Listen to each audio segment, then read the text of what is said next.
independen, terpercaya.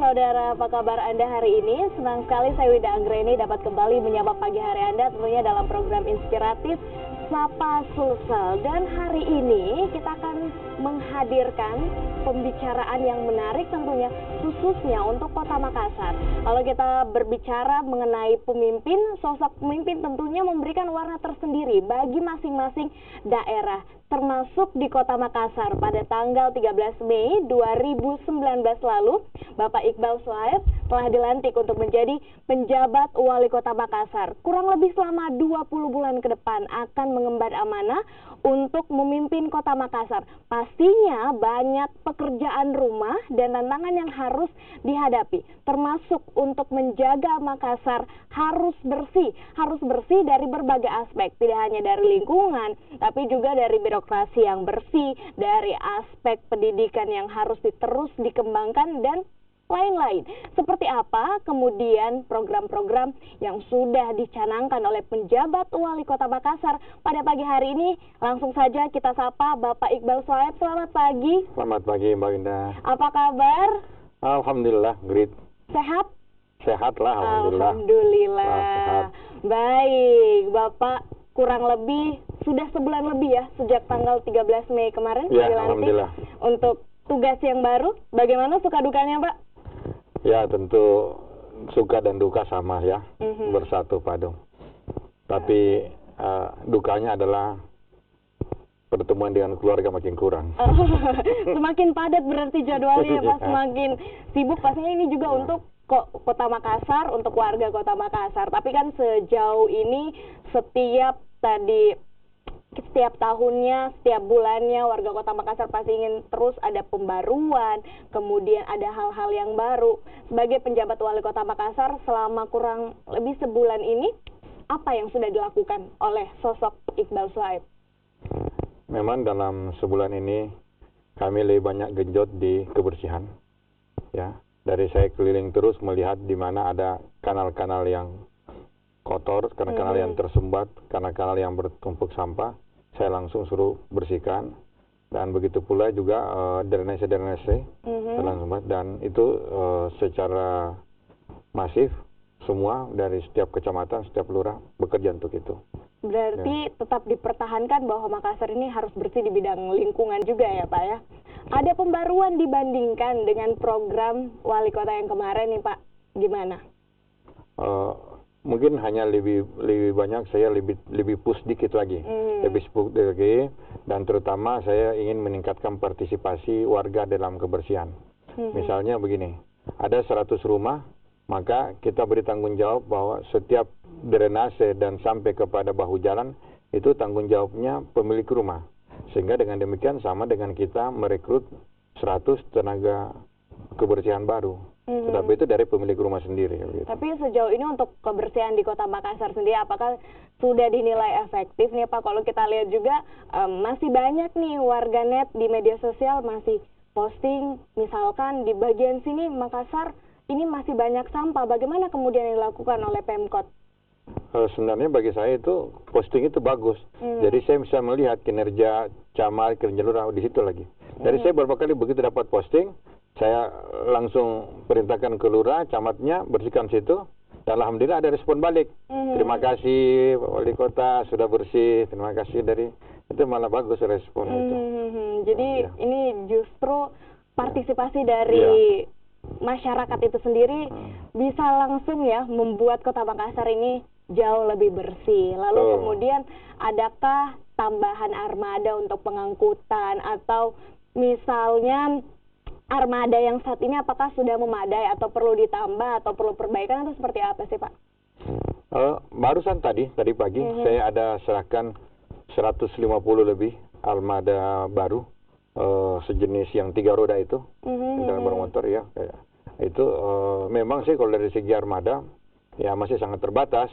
Teman-teman, kita harapkan masyarakat lebih sadar bahwa petugas kebersihan itu sebenarnya hanya menjemput, bukan mengumpulkan sampah yang berserakan.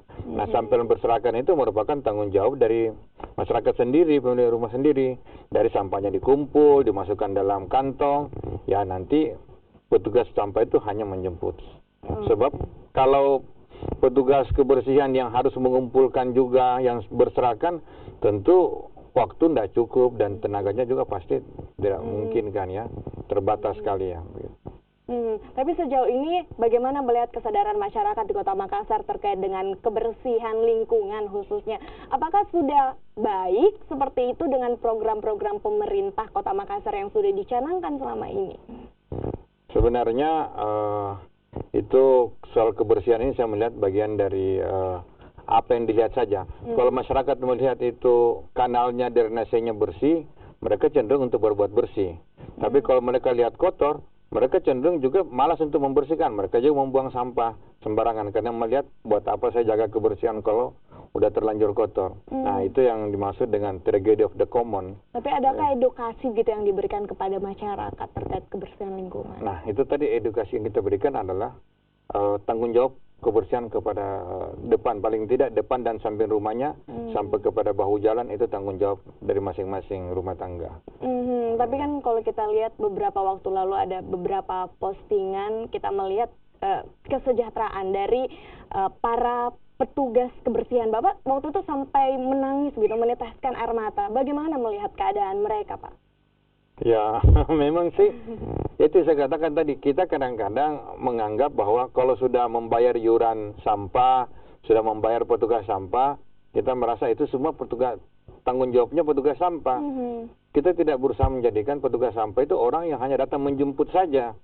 Nah, kita menganggap sampah yang berserakan itu dianggap juga tugasnya petugas sampah. Nah, disitulah yang perlu kita edukasi kepada masyarakat bahwa petugas sampah itu tidak mungkin bisa mengerjakan semuanya.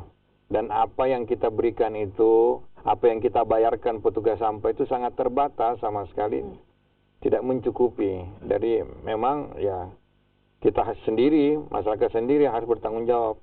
Dan semua di mana-mana di negara maju, di kota-kota yang modern, tidak ada itu yang mengatakan bahwa pemilik rumah tidak bertanggung jawab. Malah di beberapa tempat itu dapat fine, dapat denda. Kalau misalnya di drainasenya atau di selokan depan rumahnya ada misalnya jentik nyamuk, itu dihitung biasanya per jentik nyamuknya, itu dapat denda. Oke, baik. Tapi kalau saya membaca beberapa artikel di Kota Makassar sendiri, perharinya ini bisa memproduksi sampah 1.200 ton per hari. Lalu tempat pembuangan akhir pun ini diprediksi tahun 2020 ini sudah overload ataupun juga nantinya sudah tidak cukup untuk menampung sampah ini. Bagaimana? Apakah ada penambahan lahan atau ada bank sampah yang kemudian didirikan itu seperti apa? Memang dari jumlah sampah yang ada itu baru hanya sekitar kurang dari 20% yang masuk ke bank sampah. Karena bank sampah kita juga dari 1.000 lebih bank sampah hanya setengahnya yang berfungsi dengan baik dan sehingga belum optimal. Nah, sekarang yang kita lagi butuhkan ini, kita lagi programkan untuk insenerator, supaya sampah-sampah itu bisa kita hancurkan. Tetapi jauh lebih penting itu adalah bagaimana mereduce sampah-sampah kita. Dari kita mau didik masyarakat supaya mau sampah-sampahnya itu di-recycle ulang, terutama sampah-sampah plastik, minuman-minuman botol, itu dikurangi. Oke, baik. Jadi kesadaran dari masyarakat diperlukan, jadi tidak hanya bebannya diberikan kepada petugas kebersihan saja. Betul. Dan juga pemerintah Kota Makassar. Nah, saudara, di segmen ini tadi sudah berbincang terkait dengan Makassar harus bersih khususnya di bidang lingkungan. Lalu seperti apa untuk birokrasi yang bersih di Kota Makassar? Usai jeda, kita akan kembali.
dibahas karena Anda bisa terkena pasal 28 tentang Undang-Undang ITE. Hentikan menyebarkan berita bohong dan bijaklah mengelola media sosial.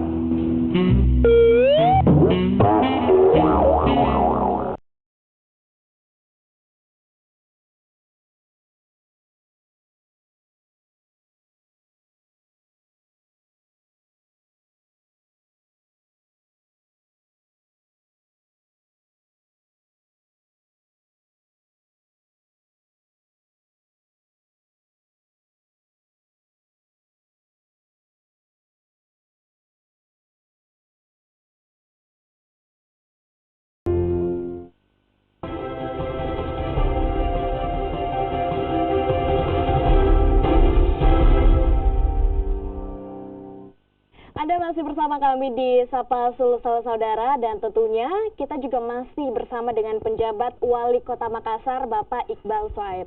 Tadi kita sudah membahas terkait dengan kebersihan lingkungan di Kota Makassar.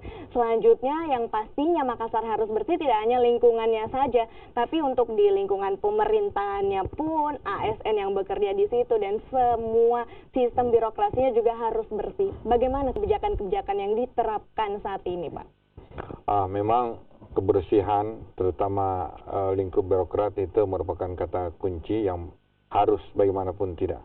Kami selalu senantiasa berkoordinasi dengan Korsubga KPK untuk hal itu, dan beberapa yang potensi-potensi misalnya terjadi ketidakbersihan, nah itu kita kurangi seminimal mungkin, termasuk di dalamnya proses-proses dalam pelelangan pengadaan barang dan jasa. Namun juga selain itu kami juga membuka hotline untuk melaporkan jika ada hal-hal yang dirasa ada pungutan-pungutan yang tidak sesuai. Ada PTSP kami juga yang melayani dan itu tanpa bayaran, yang di luar aturan. Demikian pula saya selalu koordinasi sama ULP, selalu melihat apakah ada kemungkinan-kemungkinan ada permainan di dalamnya. Dan insya Allah kami kalau misalnya dari proses pengadaannya sudah mulai ada kecurangan, ada tidak benar, nanti selanjutnya itu akan berbahaya. Untuk itu selalu saya awasi di situ di proses awal. Berarti ada antisipasi sejak dini langsung dari penjabat Wali Kota Makassar. Ya, kami melihat selalu meninjau dan kami selalu meminta laporan dari sampai di mana, dari kepala ULP kami selalu mendapat laporan. Ini rencana minggu depan ada lagi Korsubga KPK akan datang mensupervisi lagi beberapa hal yang terkait dengan pelaksanaan pemerintahan di Makassar.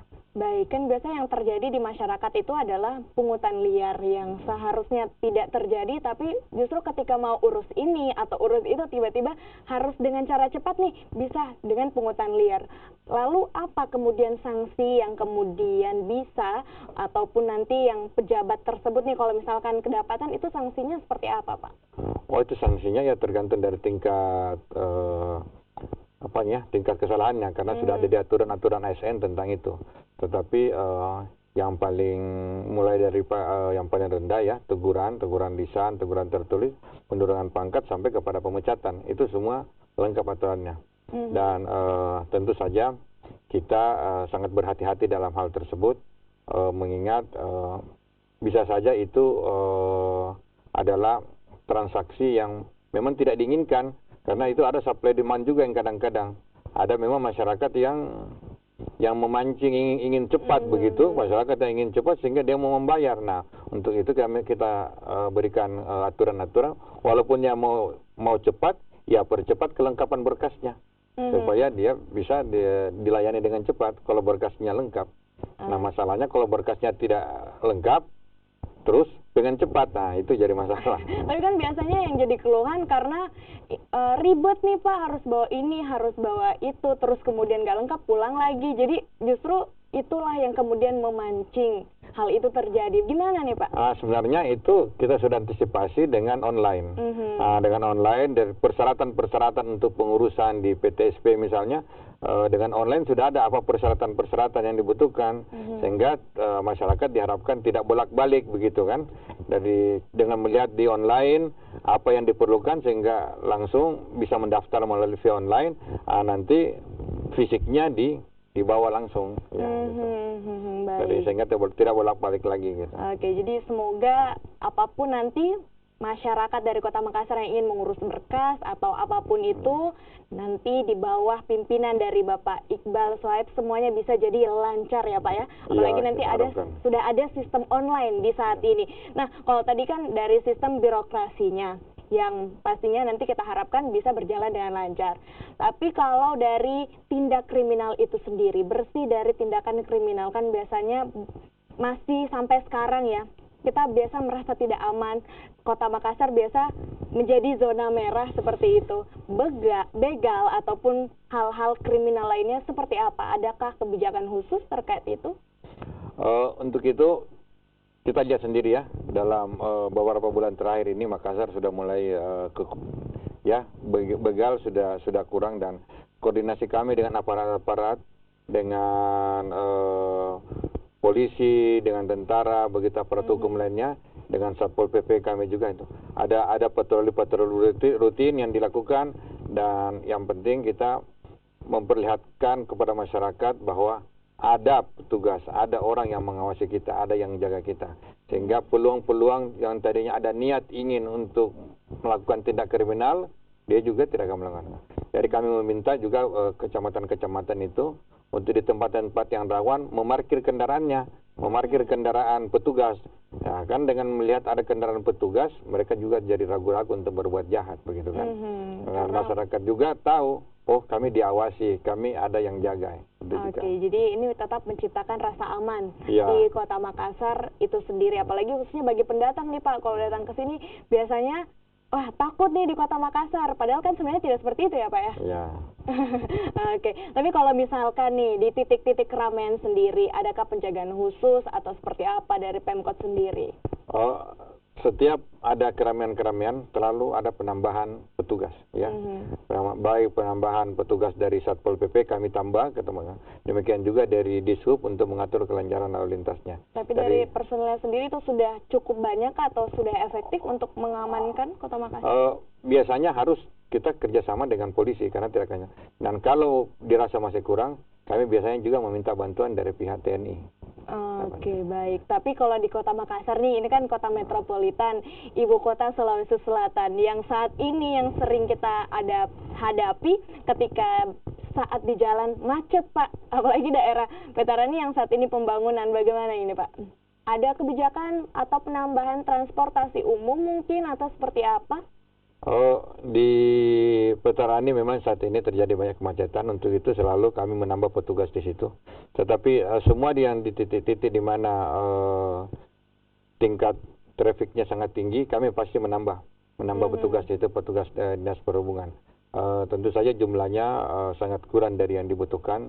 Tetapi insya Allah paling tidak kita bisa membantu menguraikan kemacetan-kemacetan tersebut. Oh baik, jadi petugas ya yang kemudian sudah disiagakan untuk di titik-titik yang ramai atau titik-titik yang macet seperti itu ya di Kota Makassar. Baik saudara, usai jeda kita akan melanjutkan perbincangan ini masih bersama dengan penjabat Wali Kota Makassar Bapak Iqbal Shoaib. Jadi jangan kemana-mana, tetaplah bersama kami di Sapa Sulsel.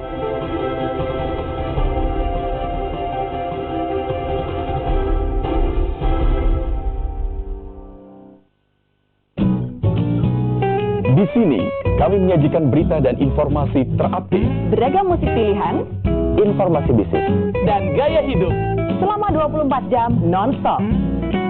jaringan radio terbesar di Indonesia, Dan satu dari yang terpopuler di Jakarta. Kami hadir dengan program-program terbaik lintas generasi di seluruh Indonesia. Pastikan frekuensi pilihanmu. Awali pagi Anda dengan berbagai informasi terbaru yang telah kami siapkan.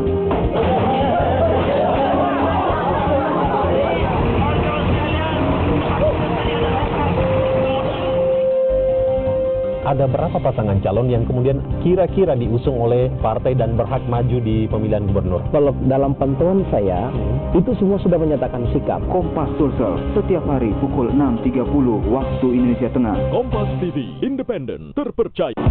PBB menilai konflik yang menimpa warga Rohingya terjadi akibat pembiaran atas pelanggaran hak asasi manusia selama bertahun-tahun. Sempurnakan hari Anda dengan ragam berita terpilih. Polda Sulawesi Selatan menangkap 2 pemilik travel haji dan umroh bodong PT Arca Perkasa Makassar. Di antaranya adalah uang setoran dari Kompas Malam, setiap hari pukul 9 malam, live di Kompas TV, independen, terpercaya. Halo, senang sekali hari ini Sapa Indonesia Siang kembali hadir. Terik maupun hujan, jangan sampai membuat siang hari Anda berlalu tanpa makna. Ini juga tercermin di Sydney, Australia, bagaimana memiliki perhatian khusus bagi hewan. Indonesia yang kini memiliki pembangkit listrik tenaga bayu. Isi waktu siang Anda dengan sajian informasi kaya warna dalam Sapa Indonesia Siang, Senin hingga Jumat pukul 1 siang, live di Kompas TV, independen, terpercaya.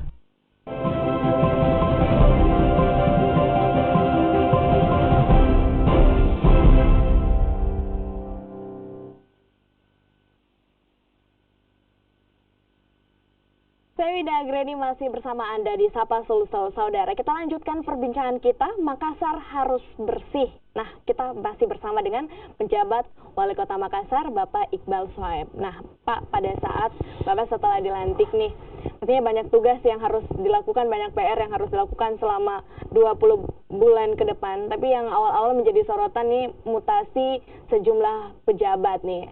Apa yang menyebabkan hal itu terjadi dan bagaimana tindak lanjutnya, Pak? Soal mutasi pejabat itu kita serahkan kepada komisi yang menilainya.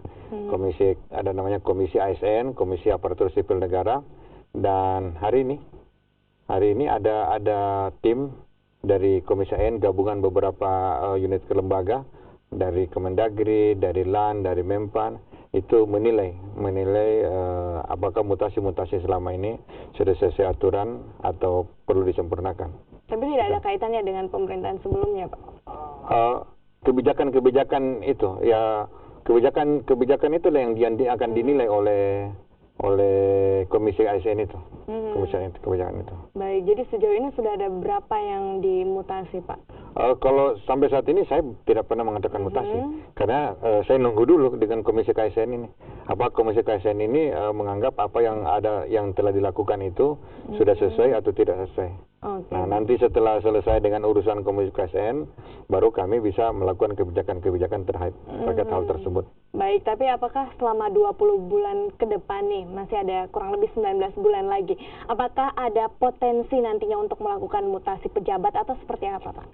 Kalau saya sebenarnya begini, saya mendapat staf, mau dia merah, kuning, hijau, biru, saya nggak persoalan sebenarnya. Yang penting dia mau bekerja. Kalau memungkinkan tidak mutasi, ya ngebuat apa kita harus mutasi. Selama yang bersangkutan bisa bekerja dengan baik, bisa memperlihatkan potensinya dengan baik, ya walaupun dia dari mana saja tidak ada persoalan. Berarti yang dilihat kinerjanya, Pak, bukan hal yang lain ya, Pak? Oh iya, tentu jauh lebih penting ya. Paling kalau ada mutasi itu, kalau ada yang pensiun ya kita cari penggantinya. Tetapi hal-hal yang sifatnya tidak substantif, untuk apa kita akan mutasi? Walaupun dari mana saja orangnya, selama mau bekerja untuk rakyat ya, pasti kita akomodir. Tapi selama sebulan ini bagaimana Bapak melihat kinerja dari rekan-rekan di pemerintah Kota Makassar dalam pastinya menemani Bapak nih selama 20 bulan ke depan nanti seperti apa, Pak? Alhamdulillah saya lihat mereka mau bersatu dalam satu visi bersama, dan itu terlihat dari camat-camat, kepala-kepala dinas, semua mau bekerja dengan baik, dan saya lihat itu satu awal yang bagus sebab mereka memperlihatkan loyalitas bukan kepada pribadi tapi kepada institusi, kepada pimpinannya, dari siapapun kepada pimpinannya, mereka akan bekerja dengan baik, dan saya lihat itu satu awal yang bagus untuk kita mulai bekerja. Oke, baik. Tapi untuk saat ini adakah ada kebijakan nih Pak terkait dengan masalah pengangguran ataupun juga lowongan kerja? Adakah yang dilakukan oleh pemerintah Kota Makassar? Kalau kita bisa menciptakan situasi yang kondusif, aman, harga-harga terjamin, begitu pula juga kemacetan, kebersihan, itu semua akan mendorong investasi. Nah, akan mendorong masyarakat untuk berusaha. Itu mendorong perekonomian, dan kalau mendorong perekonomian itu kan akan menciptakan lapangan kerja, ya. Kami juga sebenarnya sudah ada kerjasama dengan pihak Korea untuk pengiriman tenaga kerja ke sana, dan itu sudah kami tanda tangani MOU-nya. Sama perusahaan-perusahaan? Dengan satu lembaga, dengan dalam rangka sister city dengan salah satu kota di Korea. Nanti di sana yang mengalokasikannya kepada perusahaan-perusahaan tersebut. Oke, baik. Semoga ini bisa menjadi harapan ya untuk anak-anak milenial, anak-anak muda, sehingga setelah lulus bisa dengan mudah untuk mendapatkan pekerjaan ya Pak. Ya, betul. Baik, nah di tahun 2019 ini kita baru saja melewati masa-masa tahun politik ya Pak. Di Kota Makassar sendiri, tahun 2020, tahun depan nanti kita juga akan kembali melakukan pemilihan wali kota. Kan saat ini banyak calon nih Pak yang bermunculan, sudah bisa dilihat juga di jalan-jalan Kota Makassar, sudah banyak spanduk nih Pak, calon wali kota Makassar. Bagaimana Bapak melihat ini? Ya, kita berikanlah panggung kepada setiap orang untuk mengapresiasikan dirinya, untuk memperlihatkan kinerjanya, sekaligus memperkenalkan dirinya kepada masyarakat. Banyak teman-teman dari politik yang ingin memperkenalkan kepada masyarakat tentang keinginan-keinginan tersebut. Ya, itu semua kita akomodir. Silahkan siapa saja yang mau maju. Jadi no problem ya Pak ya? Ya, itu hak pribadi orang untuk maju. Oke, tapi kan Bapak sekarang ini sudah jadi penjabat wali kota. Itu artinya kan saat ini juga sudah dilirik nih oleh masyarakat dan juga partai politik. Bagaimana nih Pak tahun depan? Apakah ada keinginan untuk bertarung di tahun 2020? Saya akan bekerja dengan baik sebagai ASN. Ya, saya mengabdikan diri saya sebagai ASN, sebagai birokrat murni. Saya akan berusaha untuk netral, senetral mungkin, sehingga akhir periode saya sebagai pejabat wali kota. Saya belum berpikir untuk mau ikut dalam kontestasi tersebut. Belum mau nih Pak. Berikan saja kepada orang-orang dari partai politik. Tapi kalau misalkan dilirik sama partai gimana Pak? Mungkin saya belum mau. Saya akan bekerja dengan baik, dan masih panjang karir saya sebagai birokrat. Mungkin saya akan lebih memilih untuk berkarir di birokrat. Oke, kita tunggu tahun 2020. Apakah betul nanti Bapak akan melaju, atau tadi seperti dibilang belum ya, masih ingin mengabdi untuk masyarakat dan menjadi ASN. Terakhir nih Pak, apa harapan dan juga apa pesan yang ingin disampaikan kepada masyarakat Kota Makassar, bahwa Makassar ini harus bersih dari segala aspek? Silahkan Pak.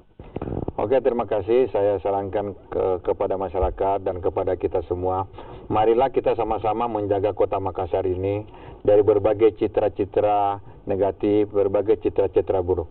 Dalam berbagai pertemuan-pertemuan, selalu saja Makassar dikatakan sebagai daerah merah. Ya, tentu yang bisa membuat dia menjadi hijau, menjadi kuning, menjadi damai, itu adalah kita sendiri. Dari aparat itu terbatas, petugas itu terbatas, semua itu orang terbatas dalam memanage daerah ini. Masyarakat Makassar sendiri yang harus sadar bahwa jika ingin damai, ingin bersih, kita harus bekerja untuk diri kita sendiri. Paling tidak kita tidak menciptakan suasana lebih gaduh lagi, kita tidak menciptakan suasana yang bisa membuat hal-hal negatif, dan tentu juga yang paling penting adalah jangan terlalu percaya hoax. Baik, siap. Terima kasih Bapak Iqbal Soeb atas waktunya sudah berbincang bersama kami di Sapa Sulsel pada pagi hari ini. Semoga bisa mengemban amanah dengan baik untuk menjalankan tugas sebagai penjabat wali kota Makassar. Mari kita ciptakan citra yang positif yang pastinya, dan juga kita harus menjaga agar tetap Kota Makassar ini berada di zona hijau dan tidak berada di zona merah. Saya Wida Agreni, mewakili seluruh kerabat kerja yang bertugas, pamit undur diri. Terima kasih.